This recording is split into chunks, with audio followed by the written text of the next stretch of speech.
Episode 6 will make Jamie and Claire lovers really happy because unlike the previous episode, this one is filled with their adventures. So I want to start with them first and then focus on the other storylines. If you're ready, let's dive in. The episode starts with William going to Fort Ticonderoga. We see the British have taken over the place as expected and they're trying to settle in. William is trying to find General Simon Fraser, and he learns that Captain Richardson is about to arrive at the fort. He also learns that the British are planning to isolate New England from the colonies, and I can say that he seems quite surprised by this news. Then we see Jamie and the others traveling with their boats, and they finally get to the coast. As Jamie and Claire help people to get off, Claire shares her worries about the people because she doesn't think that they could make it considering their condition. But Jamie thinks that if they move on to their journey with small groups, they will be just fine. Meanwhile, we see the paranoid lady, Mrs. Raven, and she believes that it's a trap set by young Ian, and the natives will kill them. As Rachel tells her that everything's okay and she trusts Ian, Mrs. Raven seems absolutely terrified. When she feels a little better, they finally get off the boat together. Good job, Rachel. You did a good job managing that lady. After that, we see them walking in the woods, and when they hear some strange noises, they immediately think that they're in danger and there are natives around them. But in fact, these are just the British who are pretending to be natives. As Jamie and Ian decides to deal with them, Claire tries to lead the rest, but something's wrong, because Mrs. Raven is missing. Well, it's Claire, and she has a strong spirit, so she decides to go after her. When she finally finds her, we see that Mrs. Raven has completely lost it, and she kills herself. As Claire gets near her, she gets kidnapped by a redcoat. Again.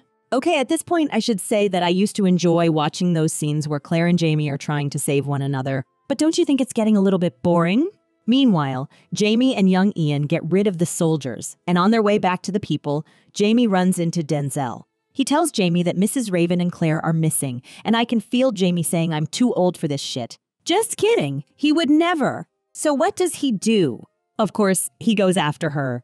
Thanks to young Ian, they see Claire's track near Mrs. Raven's dead body, and Jamie immediately understands that Claire is taken back to the fort. But, well, we have an ally in there, so I know for sure that Claire is safe. In fact, William runs into her and says that he will do his best to help her. Thanks to William, Claire gets the supplies she needs to take care of the injured and sick. Meanwhile, young Ian comes up with a great plan. He says that he can act like a native ally and save Claire. It's too dangerous for Jamie to get in, so this plan is brilliant, and it sounds as safe as it could be. Young Ian gets in, and his plan works like a charm. But William sees him, and at some point he understands that he's there to save Claire. He gets really angry at Ian, and at first I thought he was going to warn the British. William, this is the man who saved your life, and even though you're not aware of it, he's your cousin. Just let them go. As they ask his help, he seems unlikely to help. But Jamie distracts the soldiers from outside, and they manage to convince him to help him. Since Claire earlier saved Lord John Grey's life, and Ian saved William's, he feels responsible to save theirs as well. I mean, he did the right thing, but I would love to see him doing it without all this pressure. Anyways, thank you, William. Do better next time. Jamie and Claire reunite for the millionth time, and they finally rejoin the people they were traveling with.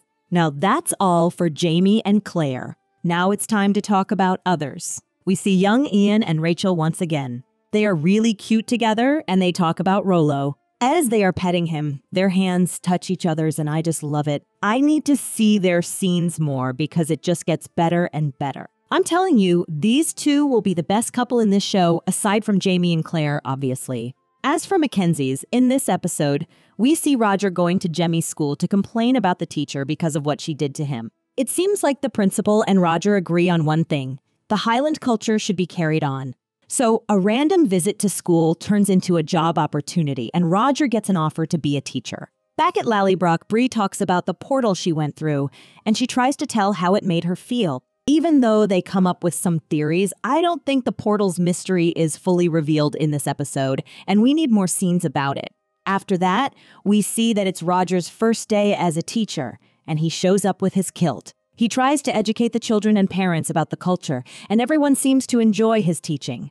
After his class is dismissed, we see Rob, Bree's co-worker. He goes and talks to Roger, and the weird part is that he has Roger's notebook. Okay, I have bad feelings about this interaction and about Rob. He really gives a bad vibe, and I believe he'll cause trouble for the MacKenzies.